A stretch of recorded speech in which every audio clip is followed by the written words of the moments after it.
पीके बोले अपने बेड़ा गर्क के लिए कांग्रेस खुद जिम्मेदार। ठुकरा दिया कांग्रेस का ऑफर। कांग्रेस को जरूरत है सही नेतृत्व और सामूहिक इच्छा शक्ति की। राहुल प्रियंका कांग्रेस लीडरशिप के लायक नहीं।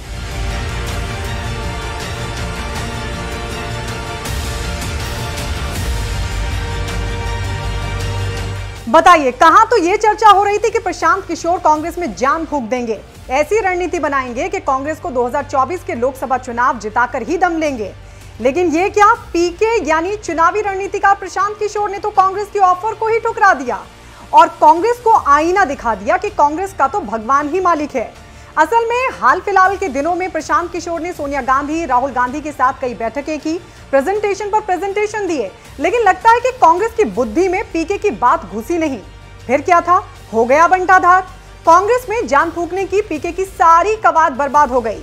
पीके ने भी कह दिया, कांग्रेस को किसी पीके की जरूरत नहीं, बल्कि जरूरत है कि देश की ये सबसे पुरानी पार्टी अपने ढांचागत समस्याओं को दूर करे और मजबूत करे पार्टी की लीडरशिप और इच्छा शक्ति को।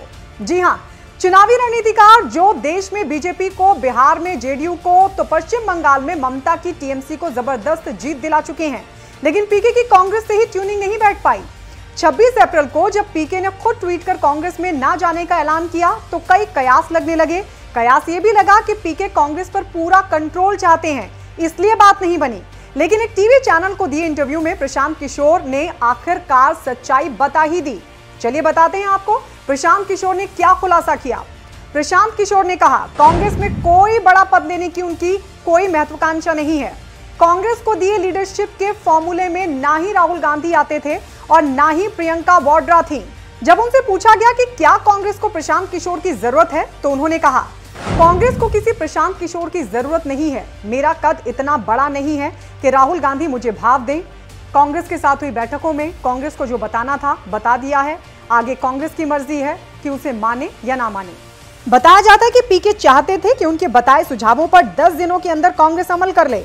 इन सुझावों में कांग्रेस के कार्यकारी अध्यक्षों की नियुक्ति, महासचिव प्रियंका गांधी का पार्टी में रोल और संसदीय बोर्ड का पुनर्गठन शामिल था। लेकिन पीके की तमाम शर्तें कांग्रेस कमेटी को मंजूर नहीं थी। चलिए बताते हैं आगे क्या कहा पीके ने। उन्होंने कहा, कांग्रेस के साथ 3 बैठकें हुई, इसमें राहुल गांधी भी मौजूद थे। उन्होंने और पार्टी के दूसरे नेताओं ने उनके सुझावों का स्वागत किया था। करीब 9 घंटे का प्रेजेंटेशन दिया, लेकिन सोनिया गांधी के अलावा किसी ने भी इसे पूरा नहीं देखा। उन्होंने आगे कहा, कांग्रेस चाहती थी कि वो पार्टी में शामिल हो जाएं, लेकिन उनकी तरफ से पार्टी से कोई पद नहीं मांगा गया था। आपको याद होगा, साल 2014 में प्रशांत किशोर ने ही बीजेपी की चुनावी रणनीति तैयार की थी। बीजेपी को मिली ऐतिहासिक जीत के बाद प्रशांत किशोर का नाम चर्चा में आ गया था। इसलिए जब प्रशांत किशोर से पूछा गया कि क्या संभव है कि राहुल गांधी की छवि भी बदल सकती है, तो उन्होंने कहा, 2002 में जो पीएम मोदी की छवि थी, अब 2022 में उस छवि में काफी फर्क है। हो सकता है ऐसे ही राहुल गांधी की छवि भी बदल जाए। तो टीवी चैनल को दिए प्रशांत किशोर के इंटरव्यू के ये कुछ अंश थे, जिससे साफ है कि कांग्रेस और उनके बीच तालमेल की कमी थी और किशोर से कांग्रेस का रिश्ता जुड़ने से पहले ही टूट गया।